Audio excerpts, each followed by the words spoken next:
Support comes from the Missouri Forest Products Association, committed to conservation and careful management of the state's forests to make them more resilient and better habitats for wildlife. ChooseWood.com. It's Tuesday, January 24th. This is The Gateway. I'm Wayne Pratt. Missouri Governor Mike Parson wants to expand I-70 while fully funding K-12 education and school transportation.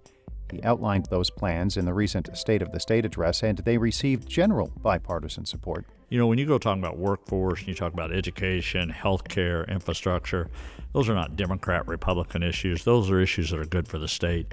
In just a few minutes, St. Louis Public Radio's Sarah Kellogg speaks with Parson about his proposed budget. Construction begins soon on a $13 million public safety center in East St. Louis. It will have a key role in enhancing public transit safety. St. Louis Public Radio's Will Bauer reports. The 16,000-square-foot facility will be built at the Emerson Park Metrolink station. It will include backup equipment for the Transit's Control Center, a new St. Clair County dispatch unit, and office space for the county sheriff's office. Former state representative LaToya Greenwood says the facility is a good example of what reimagining public safety looks like. This is a beginning to reconnect and build new relationships with the community, its riders, and law enforcement. Nearly $10 million will come from the Rebuild Illinois Infrastructure Grant passed last year. The other $3.5 million will come from St. Clair County Transit. If all goes well, construction will be finished by February of next year. I'm Will Bauer, St. Louis Public Radio. Asian Americans and faith leaders will hold a rally today at St. Louis City Hall to call for more mental health resources in communities of color. It will follow Saturday's deadly shooting at a dance hall in California on the eve of the Lunar New Year. Participants will express concerns about mental health and safety in the St. Louis region. The Missouri Asian American Youth Foundation also will launch mental health circle sessions this week. They will be online in English and Mandarin. St. Louis Public Schools is one step closer to choosing a new superintendent. St. Louis Public Radio's Kate Grumke reports. District officials have narrowed down their search to 3 candidates who are hoping to lead the city schools. One is Nicole Williams, who is currently interim superintendent of the district and was chief of staff to former superintendent Calvin Adams. Also in the running are Jermaine Dawson, an administrator in Birmingham City Schools, and Keisha Scarlett, an administrator in Seattle Public Schools. The city's Board of Education plans to pick the next superintendent by the end of this month. The successful candidate will start the job in July. I'm Kate Grumke, St. Louis Public Radio. A new bill in Illinois would improve pay and training for an estimated 650,000 temporary workers who get their jobs through staffing agencies. Democratic State Representative Edgar Gonzalez Jr. has unveiled the Temp Workers Fairness and Safety Act. He says the main goal is to ensure temporary workers are paid equally to full-timers and receive proper training.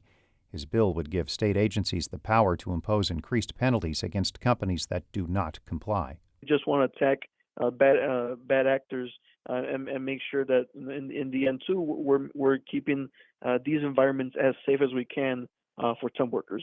Gonzalez proposed similar legislation last session, but after consulting with state agencies, found it difficult to enforce measures due to underfunding.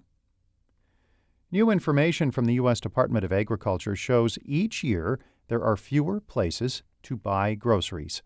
St. Louis Public Radio's Jonathan Ahl reports the consolidation is especially high in rural areas. The study shows the percentage of grocery sales from the nation's top 20 retailers more than doubled from 1990 to 2020. Additionally, rural grocery stores have continued to close and been replaced by superstores and dollar stores. Scott Vogelaar owns Sanborn Foods, an independent grocery store in Sanborn, Iowa. He says the consolidation has forced him to get bigger in a way by joining a co-op of small stores. Being as large as they are and as many stores that belong to the co-op, they've got a really good buying power, with the manufacturers, so that helps us with prices a lot. Vogelaar says the opening of a Dollar General in Sanborn 4 years ago has made it more difficult to stay afloat. I'm Jonathan Ahl, St. Louis Public Radio. There is a new executive director of the St. Louis VA healthcare system. Candace Fabi's appointment starts next week, although she's not expected in St. Louis until February. Ifabi has been in a similar role at the Dole VA Medical Center in Iowa since 2020. She also has experience in Tennessee, Ohio, and the VA Central Office in Washington, D.C. The VA St. Louis system has 3,200 workers and serves more than 70,000 veterans.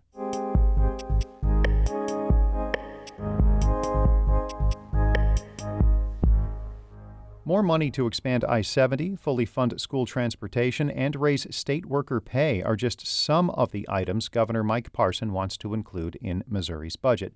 He outlined his plan during the State of the State address. St. Louis Public Radio's Sarah Kellogg sat down with Parson and talked about some of his priorities.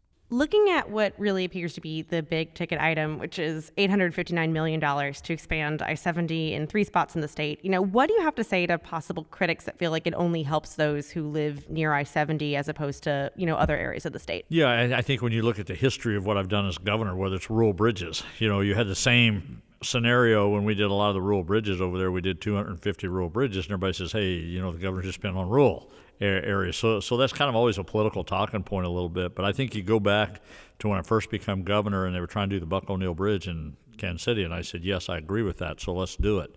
The Rocheport Bridge in Columbia, the I-270 project in St. Louis. All the money we can free up to do those projects are a win for the state. And the reality of it, that's where the most traffic volume is, if you look at the St. Louis, Columbia, Kansas City.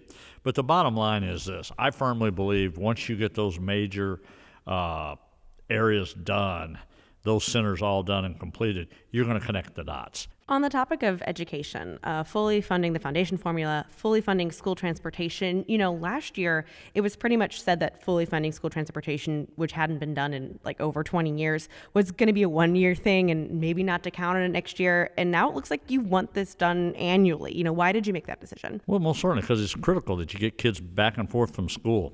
And you got to do some fundamental things there. Fundamental is get them there, transportation-wise. So I think we got to do that. And I think also by creating that new transportation money, and again, continually fully fund the foundation formula with an additional $117 million, no school out there should be having a budget problem. If it's a budget problem, it's self-inflicted because we're totally funding the programs. We're totally funding transportation. And that should have freed up a lot of money for them to do lots of other things within their areas, whether that's teacher pay, whether that's other areas of education. Also related to schools, I understand the State of the Address is largely a budgetary speech, but on the topic of school safety, $50 million in grants, why not push for more kind of on a policy front when it comes to school safety? Well, one, I think you got to figure out $50 million is a lot of money to put into school safety. You got to figure out, okay, what is the guidelines for that? What are you going to be using it for? I think that's one thing that I'm not a big fan of, and I think sometimes government just says, we're going to spend this big number of dollars on something, but if you don't have a plan how you're going to expend it or how you're going to execute it, what are you doing? Just because you want to say it's a big number, but really it's about keeping kids safe, keeping teachers safe, keeping administration safe, and how do we do that? And what did we learn from St. Louis that we can do better? The way things occur when a tragedy does happen. I think you always, and this is the old law enforcement in me, when a tragic event happens, you should always go back and reevaluate everything that occurred, why it occurred. Is there something you can do that's better? And I think unfortunate tragedy, but we need to learn from that. In that particular circumstance, it appears that a red flag law might have helped that. They went to the police and said this person is a danger to themselves or others, and law enforcement weren't able to take that gun away. Is there any version of a red flag law that you think could pass? Yeah, you can argue that you could have did this differently, you could have did that different. If the security guards would have been armed, would it have made a difference that day? And all of those things are going to come to light. People with mental health issues, deranged people, you just don't have control over them, and they're going to be there. And there's something society's going to do. We're not going to be able to fix all that. Many, many times during the State of the State, Democrats stood up and applauded quicker than Republicans did on some of your proposals. What do you make of this? Well, I think it goes back to just there's so many things that we all agree on as people that live in this state, and it's not always about all the things we totally disagree on, all the hot button issues. When you go talking about workforce, you talk about education, healthcare, infrastructure, those are not Democrat, Republican issues. Those are issues that are good for the state, and it's good for everyday people. basic fundamentals. People want to be safe when they leave their homes. They want to feel like they're safe when their kids go to school. They want to feel like they're safe. They want their kids to have an education, and they want people to go into the workforce. And I think that's what that State of the State was really addressing. It wasn't addressing what we disagree on. It was addressing the things we agree on. So let's get those things done.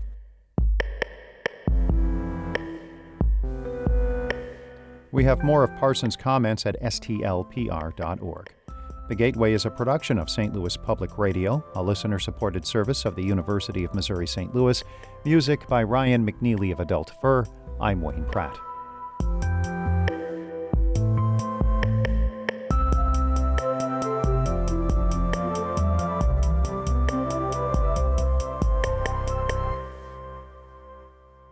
Support comes from the Missouri Forest Products Association.